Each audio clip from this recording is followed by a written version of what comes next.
자, 35번 지문도 한번 가볼게요. 이거는 여러분들이 그 확률과 통계에 대해서 공부를 했다면은 자연스럽게 알게 되는 거고, 뭐 확률과 통계를 공부하지 않았다고 해도 우리가 이제 일상생활을 살다 보면 자연스럽게 느낄 수 있는 진리죠. 자, 뭐냐면 이제 큰 수의 법칙에 대해서 일단은 공부를 할 거고, 그게 실제로 어떻게 응용되는지를 보는 이게 단순한 지문이에요. 선생님 좀 간단하게 설명해 볼까요?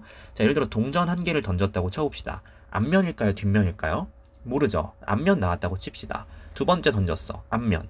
세 번째 던졌어. 앞면. 와, 오늘 무슨 날인가 보다. 앞면이 세 번이나 나오네. 자, 이렇게 보면은 우리가 아직 시행 횟수가 하나, 둘, 세 번까지밖에 안 나온 거예요.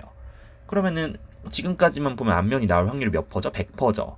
하지만 여러분들 알다시피 동전 하나 던졌을 때 앞면 나올지 뒷면 나올지 확률이 몇 퍼일까? 50퍼죠, 사실은.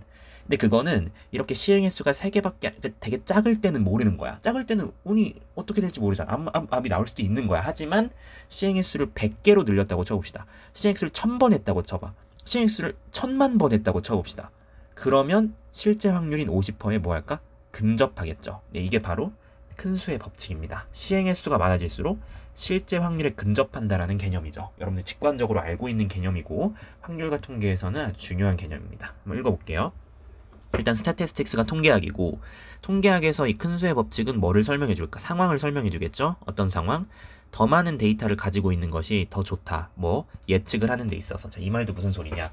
더 많은 데이터. 그러니까 3번 가지고는 동전의 확률이 이제 100%라고 착각할 수도 있어. 하지만 100번, 1000번 해보면 동전 던졌을 때 확률이 50%구나. 이런 것들을 알 수 있다는 거죠. 그러니까 예측을 위해서는 더 많은 데이터가 필요하다라는 느낌으로 이 큰 수의 법칙이 응용이 된다.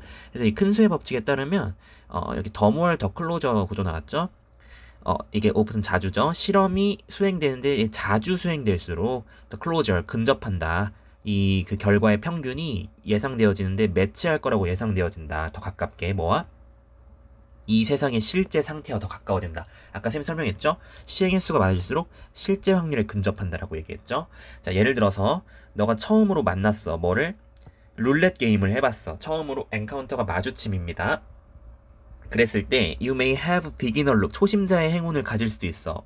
7을 베팅한 다음에 룰렛 게임이 0부터 36까지 막 이렇게 뱅글뱅글 돌리면서 하나 찍어봐 했는데 7을 찍었는데 진짜 7이 와우, 이런 잭팟이 막 터져버릴 수 있겠죠. 이게 초심자의 행운인데, 자, 근데 문제는 그러나 the more often you repeat this bet, 이런 배팅 너가 반복하잖아. 여기서 반복이라는 건 시행 횟수를 충분히 늘렸다는 얘기겠죠. 그렇게 자주 반복하면 반복할수록 어디에 가까워질까요?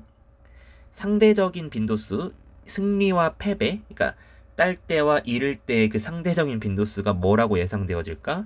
접근할 거라고 예상되어지겠지. 어디에 더 가깝게? 실제 승률에 가깝게. 찬스 오브 위닝이 이제 승률이죠. 승리 가능성이니까. 그렇죠. 한 번에서 7 나오면 이거 승률 100%잖아. 그럼 난 천재인가 이럴 수 있지만, 자, 100번 해보면 잃을 때도 생길 거고 얻을 때도 생길 거고 거의 뭐 수렴하겠죠. 그게 뭐를 의미한다? 여러분의 행운이 어느 정도 fade away. 그러니까 그 초심, 여기서 말하는 행운은 그 초심자의 행운, 처음에 그 7을 맞췄을 때 그 쾌감, 그게 이제는 뭐 한다? fade away, 사라질 거다라는 거죠. 왜? 시행 횟수가 많아질수록 그 7이 나왔던 건 진짜 운이 엄청 좋았다라는 걸 깨닫게 될 때 그 운은 이제 점점 사라질 거다. 시행 횟수가 많아질수록. 그쵸? 큰 수의 법칙에 따르면 실제 확률에 근접하는 거니까. 자, 마찬가지로 자동차 보험사도 컬렉트해요. 많은 양의 데이터, 여기서 계속 라지가 중요해요. 스몰 데이터가 아니라 라지 데이터를 수집합니다. 뭘 알아내기 위해서? 피규어아웃이 알아내다죠. 찬스, 가능성, 확률을 알아내기 위해서 어떤 확률? 운전자가 사고를 일으킬 확률을 알아내려면 최대한 많은 데이터를 종합을 해봐야 돼요.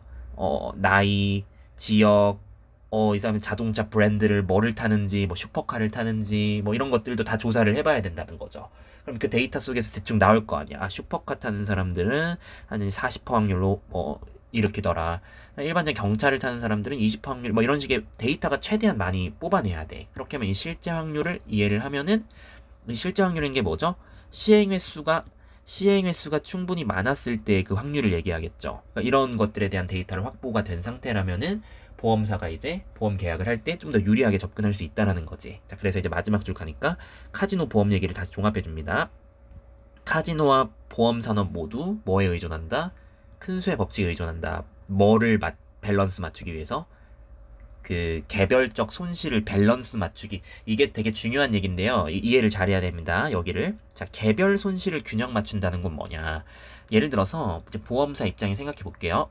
A 고객이 사고가 나서 500만 원의 보험금을 지급했다고 쳐봅시다. 그럼 보험사가 손실이죠. 그러면 보험사가 마이너스 500만 원으로 시작했다고 하필 첫 고객이 그 보험 첫 고객이 사고를 일으켜버려서 500만 원 손실로 시작을 했다고 쳐봅시다. 그러면은 이제 보험사 입장에서는 굉장히 그 손실이 당장 크게 느껴지겠죠. 500만 원이나 줘야 되니까. 자, 근데 또 다른 B 고객이 가입했는데 이 사람은 한 번도 사고가 안 나요. 그럼 이제 보험사가 이익이겠지. 자, 그렇게 보면은 이제 A 말고 C, D, E, F부터 Z 고객 거의 한 고객들이 이제 한 10만 명이 됐다고 쳐봅시다.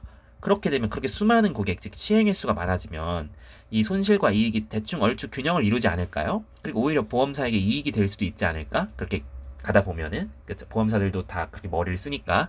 그러니까 지금 이 글 자체가 하고 싶은 얘기는요. 룰렛 게임이랑 그 보험 얘기를 예시로 들어주면서 이 큰 수의 법칙이 어떻게 응용되는지를 보여주는 겁니다. 그래서 그냥 큰 수의 법칙이라는 건 시행의 수가 많을수록 실제 확률에 근접한다라는 개념만 잘 이해하면 될 것 같습니다.